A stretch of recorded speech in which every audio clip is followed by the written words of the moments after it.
It's Friday Night Frenzy, brought to you by Ford. Come on in, ladies and gentlemen. It is week 1 on the Western Slope, and it is Friday Night Frenzy. I'm Big Will Levinson alongside Titus Cleveland. We also have a third member of our crew. Jeff Hinkle is here with us. How's it going, guys? Folks, we have got four games to get to tonight. What an awesome start to this high school football season. Will, you said it right out the gate, an awesome start. I feel like it's been so long, So long. Like the summer was amazing, but I am excited for some action on the gridiron, and we get to witness it right here tonight. I've been counting down the days, and finally the countdown is over. Let's not waste any more time. Let's get to the action, and let's get to a packed Stoker Stadium where it was a week 1 rivalry night. It is the Fruita Wildcats hoping to keep their dominance against the Warriors rolling, and it's the Central Warriors who hope to snap a 7-game losing streak to Fruita. Ladies and gentlemen, let's play football.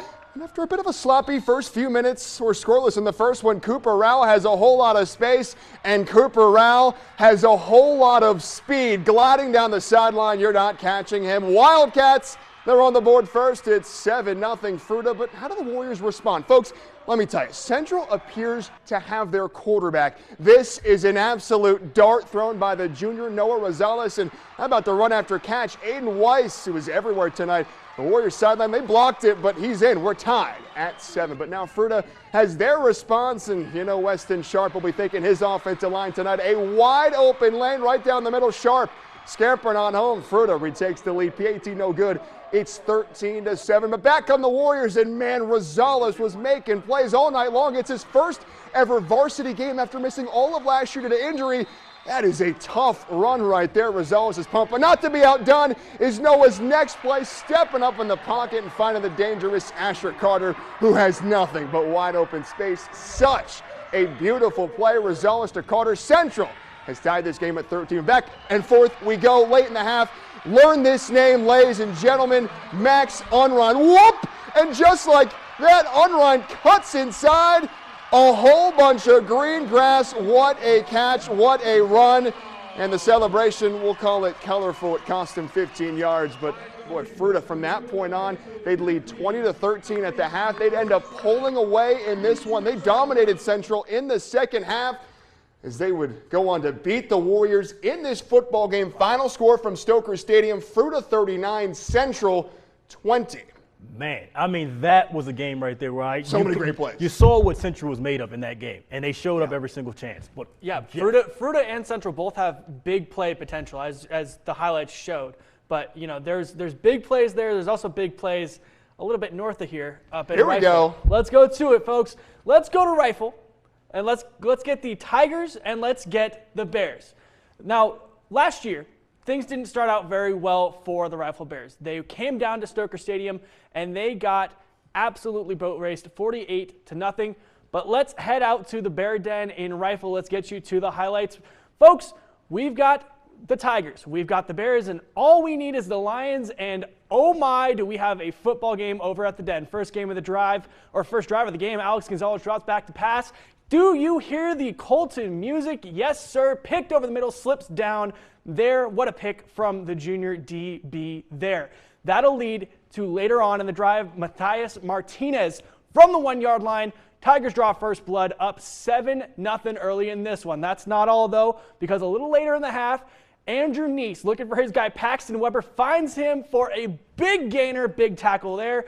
That will set up the very next play to Elias Morgan, who's running to his left. And, folks, he does not feel like going down today. That's a house call. Somebody save that man a plate. Emphatic little flip into the end zone gave him 15 yards to tack on the end of that.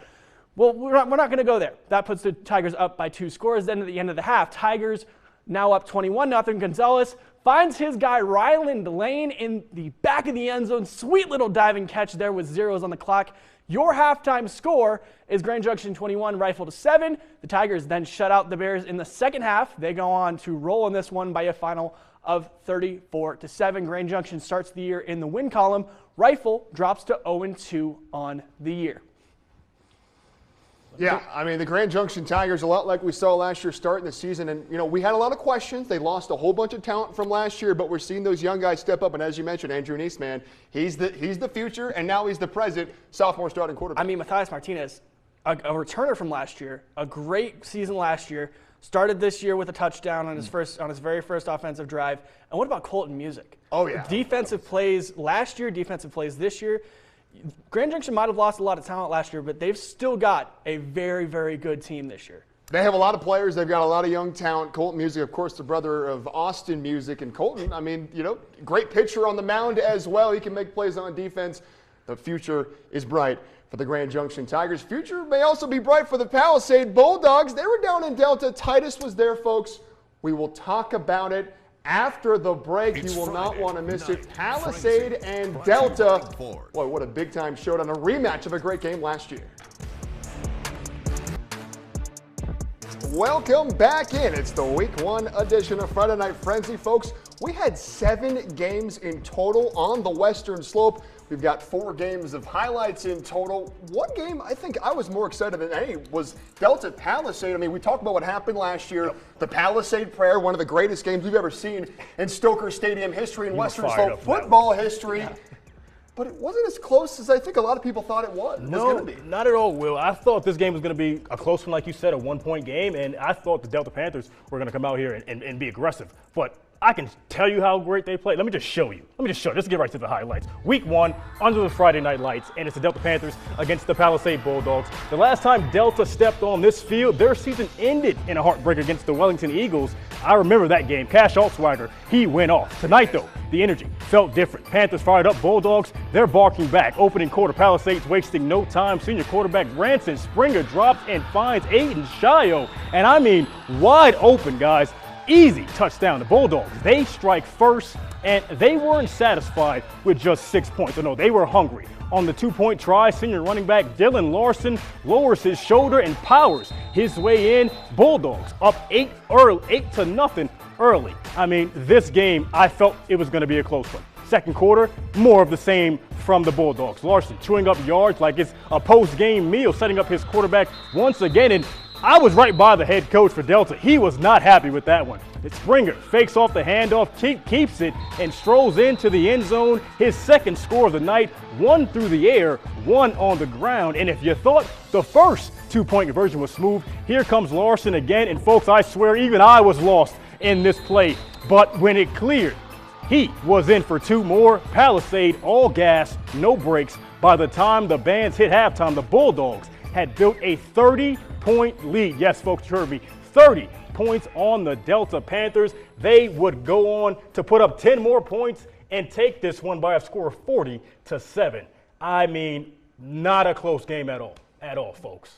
An incredibly impressive performance by the Palisade Bulldogs. I mean, through the air too. Usually Palisade's a ground and pound kind of team, but he was wide open. I don't think they expected him to pass the ball at all. It's kind of how Palisade can kind of get you sometimes. Obviously, last season when they had the Hail Mary win, it was a 50-yard touchdown pass. But this one to start the game, the kind of complete opposite, Aiden Shao getting himself wide open.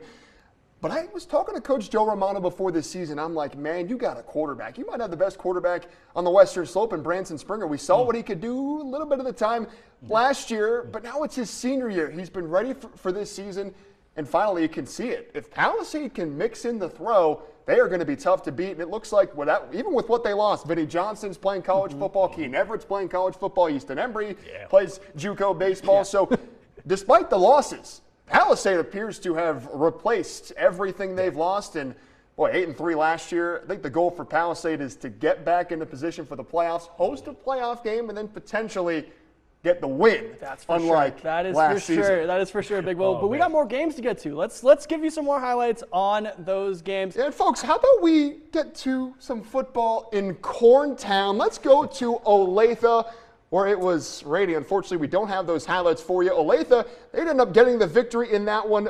14-12. Boy, it was a great game up. But I got there and it was raining. It was. I was trying to stay dry, and unfortunately, we couldn't get that one in for you. But the Olathe Pirates, they get the victory, 14-12. in Game 1. Folks, we've got more scores to get to, including the defending 4A state runner-up Montrose Redhawks. No surprise here. The Redhawks doing what they do. It's a team they dominated last year. They got them at home this year. Montrose, they dominated Durango last week on the road, and you see it right there, 40-0. Guys, let's talk about the Montrose Redhawks. I mean, last year I anticipated that they could get to the state championship. What happens when they get there? They're up 28-7 at the half. Couldn't get the job done. Couldn't finish it off. But they have that experience, right? They know what it looks like to play in those big playoff games. Cade Saunders was a sophomore last year coming in for Chris Mock. They know what it looks like to play in Fort Collins in a big state championship. Could this be the year the Montrose Redhawks go all the way? I mean, I think it could. It's definitely have an opportunity to do so. They have that energy, that loss from last year that they're just feeding on, and they can definitely use that to get them all the way through this season. So, yes, I think so. We will see. We got a couple more scores to get to. Grand Valley. Another 40-0 win. Nah. That was a 40-0 loss. Sorry. It's 40-0. The Aspen Skiers just absolutely steamrolled the Grand Valley Cardinals. It looks like 40-0 there on the final score. But Grand Valley's got a beautiful football field. Grand Valley has a beautiful football field. That is true, but there's nothing more beautiful than Aspen.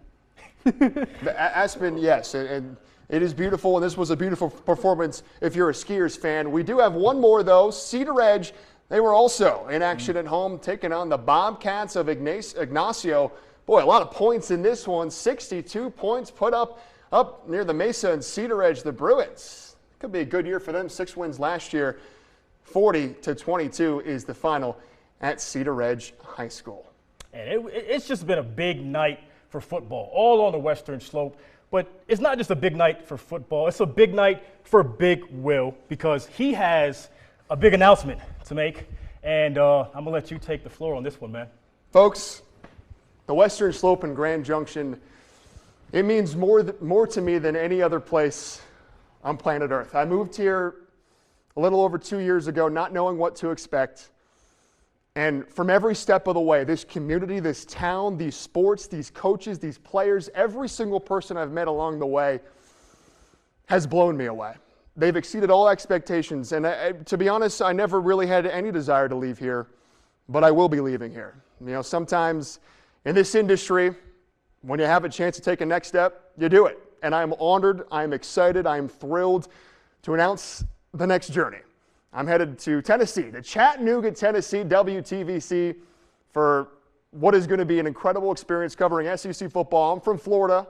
I went to the University of Florida. I covered Gators football. I'll get a chance to cover SEC football at the highest level, UT Chattanooga as well. But these players, these coaches, this community, this station, these people, everywhere I go, you know, it's not like this in a lot of places on the East Coast. Everywhere you go throughout Western Colorado, whether it's Colburn, whether it's Cedar Edge or Delta, small town, whether it's downtown Grand Junction, the people you meet, they come up to you. They look you in the eyes. They care about you. And I have had the absolute time of my life getting to tell the stories of these incredible people. And I have told some awesome stories, some fun ones. Shout out Spencer Campbell. I got a chance to finally tell his story last week. A special kid. There are too many to name. I want to thank the great people here at KREX. Of course, our anchor Bernie Lang is here videotaping this. Our incredible production crew, as always. Thank you, Kyle Kawamoto, for being out here with us. James Shreve, Mike Kretz, Jordan Brewer back there. You guys are the best. I love you guys, and I love working with you every single day, and I'm going to miss working with you guys every single day so much. Mike Kretz, you started this journey for me. You handed the baton to me live at JUCO, and here you are. You're back there hitting the graphics. Nobody sees you, but you have meant so much to me, to be a mentor to me, to allow me to thrive in this role.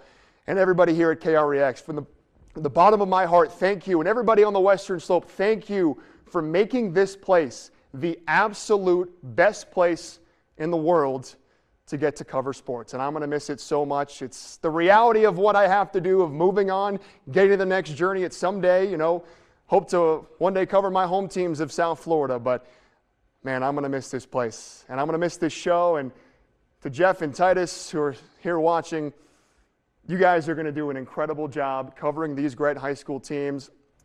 And you know what? It's ending here. I'm going to make some predictions. I love Central this year. I thought they'd get the win tonight. Credit Fruta for playing some great football. My last prediction, the Montrose Redhawks, they will be 2025 state champions. Calling it right here.